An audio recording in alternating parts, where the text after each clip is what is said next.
এই বার্তাটুকু সারা রাজ্যে একটা বিরাট প্রভাব বিস্তার করবে। তার জন্য অনেক অনেক ধন্যবাদ এলাকার ভোটারদের, তাদের কাছে আমি চিরঋণী। এটা দিয়েই spark neglected burns the house, Leo টলস্টয়ের একটা গল্প রয়েছে।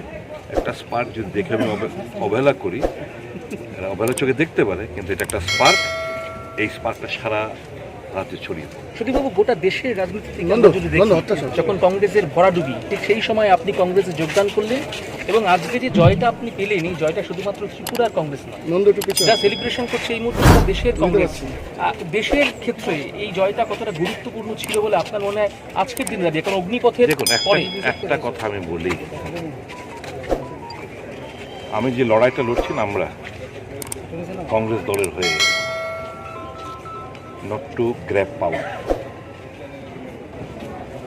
but to remain beside the people, মানুষের পাশের থেকে মানুষের ভাবাবেগটাকে সামনে রেখে আন্দোলন সংগঠিত করে জনমত। The electors will decide whom to vote for in the coming days. কিন্তু আমাদের উদ্দেশ্য হচ্ছে জনগণের যে ভাবাবেগ, জনগণের যে, এটাই তো কংগ্রেসের থিং। আমরা যখন এই আমাদের চিন্তা বটে গেছি, সোনিয়া গান্ধী, রাহুল গান্ধী পরিষ্কার বলেছে, will prefer to remain in the opposition for ডিকেডস but we will not compromise with our ideology and principles. I am a very proud congressman.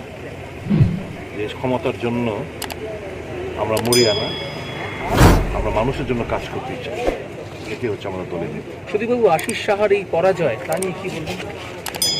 Ashis সাহার পরাজয় হয়নি, গণতন্ত্রের কবর হয়েছে। 8 বটদলিতে ছাপ্পা ভোটের জয় জয়কার হয়েছে, বটদলিতে ছাপ্পা কর্পোরেটর হয়েছে পুরো নির্বাচনে, এবার ছাপ্পা মুখ্যমন্ত্রী হয়েছে এই নির্বাচনে, জাস্ট 7 মান্থ।